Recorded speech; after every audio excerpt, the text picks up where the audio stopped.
یہ جو عق ہوتا ہے نا عق، مدینے میں مسجد نبوی میں تھا تو ایک شخص میرے پاس نا میں بیٹھا ہوا تھا تو وہ شخص دوڑتا دوڑتا میرے پاس آیا، آتے میرا ماتھا چوما، گلے لگایا، کہتا ڈاکٹر صاحب اپنی بال ایسے اتار کے کہتا میرے سر دے سارے بال چڑھ گئے سی، اب میں نا تہاڈا پروگرام سنیا عق دا دودھ، وہ میں لانا شروع کیتا، دیکھو میرے سارے بال آ گئے۔ بال بہت جڑتے ہیں، علاج بتا دیں میرے محترم بھائیوں، بال اس کے جڑیں گے جو شیمپو استعمال کرے گا، جو کنڈیشنر استعمال کرے گا، جو صابن استعمال کرے گا۔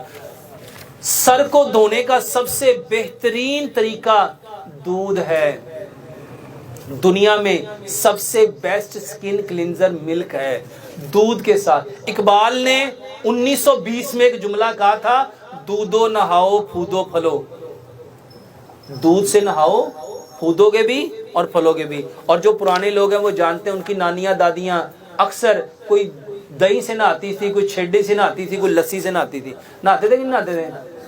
میرے محترم بھائیوں، سر میں دودھ لگاؤ۔ بہت سارے لوگ کہتے ہیں اسمیل آتی ہے، ان کے سر سے اسمیل آتی ہے جو بھینس کا دودھ استعمال کرتے ہیں، اس میں فیٹ زیادہ ہے۔ گائے کا دودھ لو، اور اگر آپ کو بکری کا دودھ ملتا ہے وہ اس سے بھی زیادہ اچھا ہے۔ تو میرے محترم بھائیوں، دودھ کے ساتھ کیسے نہانا ہے؟ لوگ کہتے ہیں ڈاکٹر صاحب دودھ پینو نہیں ملتا نہانو، جتنا سرسوں کا تیل لگتا ہے اس سے بھی کم دودھ لگتا ہے، تو سر میں زیادہ سے زیادہ آدھا کپ دودھ لگے گا، سر پہ اچھی طرح لگاؤ، یہ بال کے گرنے کا بہترین علاج ہے۔ اس کے علاوہ یوٹیوب پہ میرا ایک پورا علاج ہے بالوں کو کالا کرنے کا طریقہ بائی ڈاکٹر محمد شرافت علی، اس میں 10 چیزیں میں نے کافی ساری چیزیں بتائی ہیں، وہ بالوں کو اگاتا بھی ہے، بالوں کو جھڑنے سے روکتا بھی ہے، وہ خود سے تیل بناؤ۔ اس کے علاوہ میرے محترم بھائیوں، یہ جو عق ہوتا ہے نا عق، مدینے میں مسجد نبوی میں تھا تو ایک شخص میرے پاس نا میں بیٹھا ہوا تھا تو وہ شخص دوڑتا دوڑتا میرے پاس آیا، آتے میرا ماتھا چوما، گلے لگایا، کہتا ڈاکٹر صاحب اپنی بال ایسے اتار کے کہتا میرے سر دے سارے بال چڑھ گئے سی، اب میں نا تہاڈا پروگرام سنیا عق دا دودھ، وہ میں لانا شروع کیتا، دیکھو میرے سارے بال آ گئے، اور میں بندے بندے کو بتاتا ہوں۔ میرے محترم بھائیوں، بہت سارے لوگوں کو عق کا دودھ بہت سوٹ کرتا ہے، اس کو نا سب سے پہلے چیک کرو۔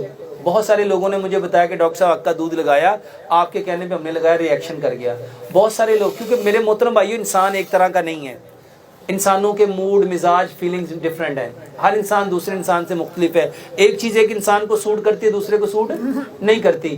ایک تو اس کو آنکھوں سے بچانا ہے، آنکھ میں اگر یہ دودھ چلا جائے تو بندہ اندھا ہو جاتا ہے۔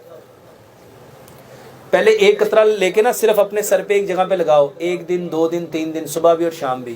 اگر وہ ری ایکشن نہیں کرتا تو عق کا دودھ لگاؤ، بال نئے بال اگانے کا بہتر۔ یہ جن کو بال چار ہو جاتا ہے نا، واللہ یہ تو 6-7 دنوں میں بال آ جاتے ہیں، اور بے شمار لوگوں کو کر کے دیکھا ہے۔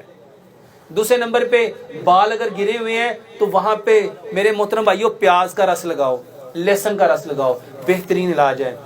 السلام علیکم قاری صاحب، میری بیوی گندم کی روٹی نہیں کھا سکتی، اس کا کوئی حل بتا دیں، اس کو الرجی ہے گندم سے اور اس کے کھانے سے پیٹ خراب ہو جاتا ہے۔ اس کو گلوٹن الرجی کہتے ہیں، گلوٹن الرجی کہتے ہیں۔ میرے محترم بھائیوں، یوٹیوب پہ نا میں نے ایک آٹا بتایا جس میں 17 چیزیں بتائی ہیں، وہ یوٹیوب پہ جا کے وہ لیکچر سنو، 17 چیزوں کا آٹا بائی ڈاکٹر محمد شرافت علی، اس میں سے 2 چیزیں نکال دو، ایک گندم اور ایک جو، 15 چیزیں باقی بچیں گی، اس کا آٹا بنا کے کھاؤ۔ سبحانک اللہم و بحمدک، اشہد لا الہ الا انت، استغفرک و اتوب الیک۔